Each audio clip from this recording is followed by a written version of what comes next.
এজন্য নওজোয়ান, আজ তোমরা ভুলে গেছো, আজ নারীর ফাঁদে জীবন দিয়ে দিছ, উলঙ্গ ছবির কাছে জীবন দিয়ে দিছ, মোবাইলের নর্তকীর কাছে জীবন দিয়ে দিছ, একটা সামান্য মেয়ের কাছে নিজের জীবন শেষ করে দিছ। ছি ছি ছি, পুরুষ এত কাপুরুষ হয় না। একটা বেডির পিছনে কুত্তার মতো সারাদিন ঘুরে পুরুষ এত বড় জানোয়ার হয় না। পুরুষ এত কাপুরুষ হওয়ার কথা না। যার পৌরুষ আছে, যে পুরুষ, সে এমন হওয়ার কথা না। কিন্তু আজকে আমাদের সন্তানদের আকসার এই মোবাইলে আসক্ত যত ছেলে পেলে, এর মূল কারণ নারীতে আসক্ত। এটার অপর পিঠে এটাই রেজাল্ট। আপনি খোঁজ নিলে ওয়াজ হনে দুইটা একটা দরকারি কোনো কাজ করে 10 মিনিট 5 মিনিট, আর যে সারা দিন রাত এটা টিফে কিতা করে, বেডি চায়, নারী দেখে, ছবি দেখে, নাচ দেখে, নাটক দেখে, সিনেমা দেখে, অস্থির ছবি দেখে, নারীকে নিয়েই ব্যস্ত থাকে। নাইলে আপনি বন্ধ করে দেন, এক সপ্তাহ নারী ছবি মোবাইলে না আসা বন্ধ হয়ে যাক, যে কোনোভাবে ফেসবুক কন আর ইউটিউব কন কিছুতেই নারীর ছবি আসে না।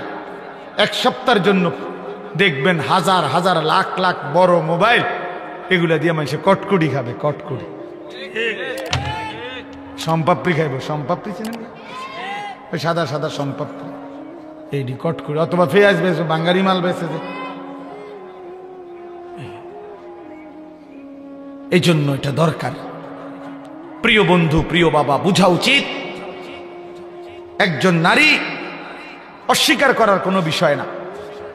পুরুষ যেমন আল্লাহর সৃষ্টি, নারীও আল্লাহর সৃষ্টি।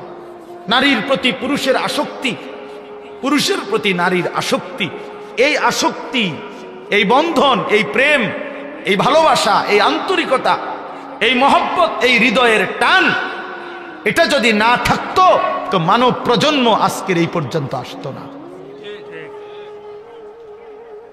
মানুষের এই ক্রমধারা কি এখান পর্যন্ত আসতো? এক স্বামী স্ত্রীর পবিত্র বন্ধন, একে অপরের প্রতি অকৃত্রিম ভালোবাসা, স্বামী স্ত্রীর একান্ত মিলন, তো এইটুকুর বরকতে মহান আল্লাহর ইচ্ছায় প্রজন্ম এভাবে আগাইছে। তাহলে এটা তো দূষণীয় না, হালাল যেটা সেটা তো দূষণীয় না। রাসূলুল্লাহ সাল্লাল্লাহু আলাইহি ওয়াসাল্লাম বলছেন, পবিত্র স্ত্রী তার মুখে যদি কেউ খাবারের লোকমা তুলে দেয়, হাত্তা লোকমাতা ফি ইমরাতিহি, নবীজি বলছেন কেউ যদি তার হালাল স্ত্রীর মুখে এক লোকমা খাবার, একটা রুটি, সামান্য একটু খাবারও তুলে দেয়, আল্লাহ রাসূল সাল্লাল্লাহু আলাইহি ওয়াসাল্লাম বলছেন আল্লাহ তাআলা তাকে আল্লাহর রাস্তায় সাদাকা করার সওয়াব দান করেন। নবী সাল্লাল্লাহু আলাইহি ওয়াসাল্লাম বলেন ওয়াফি বুদআ আহাদিকুম সাদাকা, পবিত্র স্বামী স্ত্রী যদি মিলিত হয় তো আল্লাহ তাআলা সেখানেও সাদাকার সওয়াব দান করে। সাহাবী জিজ্ঞেস করছে, ইয়া রাসূলুল্লাহ, মনের চাহিদা পূরণ করলেও সওয়াব হয়? আল্লাহর নবী বললেন, সেটা যদি ভিন্ন অনুমতি নাই এমন নারীর সাথে যদি পূরণ করে সেখানে কি গুনাহ হয়? তিনি বললেন, হ্যাঁ গুনাহ হয়। কয় তাহলে এখানেও নেকি হয়? সেখানে গুনাহ হইলে এখানে নেকি হয়। এজন্য বন্ধু, আল্লাহ তাআলা প্রত্যেক নিষিদ্ধ বিষয়ের বিপরীতে বৈধ হালাল পন্থা আল্লাহ রাখছেন। যিনি মদ হারাম করেছেন তিনি মধু হালাল করেছেন, যিনি সুদ হারাম করেছেন তিনি ব্যবসা হালাল করেছেন, যিনি ভিন নারী দেখা হারাম করেছেন তিনি বিবাহ হালাল করেছেন। এমন কোনো বিষয় নাই বান্দার যেটা চাহিদা আছে অথচ সেই চাহিদা পূরণের বৈধ কোনো পন্থা আল্লাহ দেন নাই। খোদার কসম, এমন চাহিদা মানুষের মধ্যে নাই, এটা হতে পারে না। কারণ প্রতিটি চাহিদাও দিছেন আল্লাহ, সেই চাহিদা পূরণের হালাল পন্থা নির্ধারণ করে দিছেন, সেটাও আল্লাহ করছে। আজকে অনেক মা বোন হয়তো পর্দার আড়ালে আছেন, শুনতেছেন, আপনাদেরকেও বলি বেপর্দা নারী, বেহায়া নারী, বেহায়া কন্যা, তার বাস্তবিক অর্থে সামাজিক কোনো মর্যাদা নাই। ইসলামের দৃষ্টিতে, মানবতার দৃষ্টিতে, ইনসাফের দৃষ্টিতে, বিবেকের দৃষ্টিতে তার কোনো সম্মান নাই, ইজ্জত নাই। বেপর্দা নারী তো শোপিস, উপভোগের পণ্য। বেপর্দা নারী তো প্রদর্শনের বস্তু, প্রদর্শনের বস্তু, যে নিজেকে প্রদর্শন করে বেড়ায়। আল্লাহ তাআলা আমাদেরকে মাফ করে দেন। আল্লাহ আমাদের মা বোন, আমাদের কন্যা, যে সমাজের নারী বেপর্দা হয়, বিশ্বাস করেন ওই সমাজের সবচেয়ে বড় বিপদ হলো হালাল এবং পবিত্র পন্থা, হালাল এবং পবিত্র বিবাহ এবং হালাল এবং পবিত্র মানব প্রজন্ম তছনছ হয়ে যায়। আজকের ইউরোপ এই ব্যাধিতে আক্রান্ত, যখন অবাধ যৌনাচার, নারী পুরুষের অবাধ সহজ করে দিছে, আজকে তাদের বৈধ সন্তানের চাইতে অবৈধ সন্তানের পরিমাণই বেশি, পরিমাণই বেশি। আল্লাহ আমাদের সমাজ, আমাদের বংশধর, আমাদের প্রজন্মকে জিনা, ব্যভিচার, বেহায়া, বেপরদিগি, বেশরম এই জিন্দিগি থেকে হেফাজত করেন। বলেন আমিন। চলেন আমি আমার কথাটা শেষ করে দেই। তো আল্লাহ নবী সাল্লাল্লাহু আলাইহি সাল্লামের স্ত্রী, ইনি সবচেয়ে বেশি সহযোগিতা করছেন নবীজিকে। 25 বছর বয়সে নবী সাল্লাল্লাহু আলাইহি সাল্লাম তাকে বিয়ে করছেন। আর নবীজির বয়স যখন 50, তখন খাদিজা রাদিয়াল্লাহু তাআলা আনহা ইন্তেকাল করছেন। তো এই 25টা বছর নবীর যৌবনের মূল সময়ে তিনিই ছিলেন নবীজির স্ত্রী। এবং 40 থেকে 50 নবুয়তের এই 10টা বছর পরম যত্নে আল্লাহ নবীকে আগলাইয়া রাখছেন আম্মাজান খাদিজা, নবীজির স্ত্রী। অনেক বেশি সহযোগিতা করছে, নিজের জান মাল, নিজের সবটুকু ভালোবাসা, সহযোগিতা মক্কায় সবচেয়ে বেশি দিছেন এই স্ত্রী খাদিজা রাদিয়াল্লাহু তাআলা আনহা। এজন্য আল্লাহও তাকে সম্মান করছেন, কারণ এই গোটা কায়নাতের মধ্যে সর্বপ্রথম কালেমাওয়ালা এই স্ত্রী খাদিজা রাদিয়াল্লাহু তাআলা আনহা। নবীর হাতে প্রথম কালেমা গ্রহণ করছে, নবীজির দ্বীনের কাজে প্রথম সহযোগিতা করেছেন এই নারী খাদিজা রাদিয়াল্লাহু তাআলা আনহা। এজন্য নারী প্রথম কালেমা গ্রহণকারী, নারী প্রথম দ্বীনের কাজে সহযোগিতাকারী, প্রথম সহযোগিতাকারী। আল্লাহ তাআলা আমাদের নারীদেরকে এমন তৌফিক দান করেন।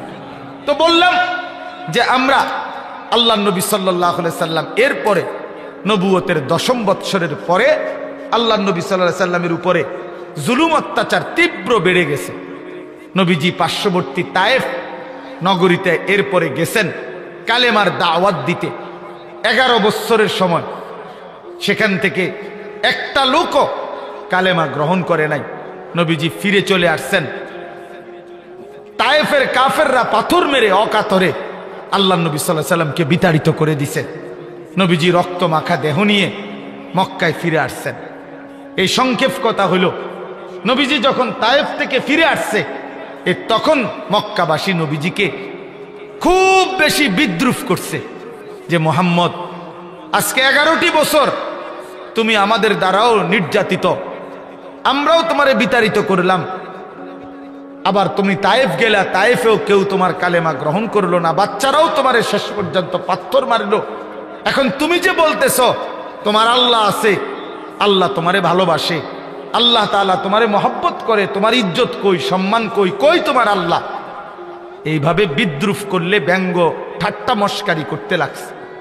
তখন আমি শুধু এই কথাটা বলতে চাচ্ছি, তখন আল্লাহ নবী সাল্লাল্লাহু আলাইহি সাল্লামকে আল্লাহ তাআলা তায়েফের ময়দান থেকে ফেরত আসার পর মক্কাবাসী যখন চূড়ান্ত ব্যঙ্গ বিদ্রুপ ঠাট্টা করছে, তখন আল্লাহ তাআলা হযরত জিবরাইল আলাইহিস সালামকে পাঠিয়ে বোরাকে চড়িয়ে আল্লাহ তাআলা নবীজিকে আরশে আজিমের মেহমান বানাইছেন, মেরাজে নিয়ে গেছেন।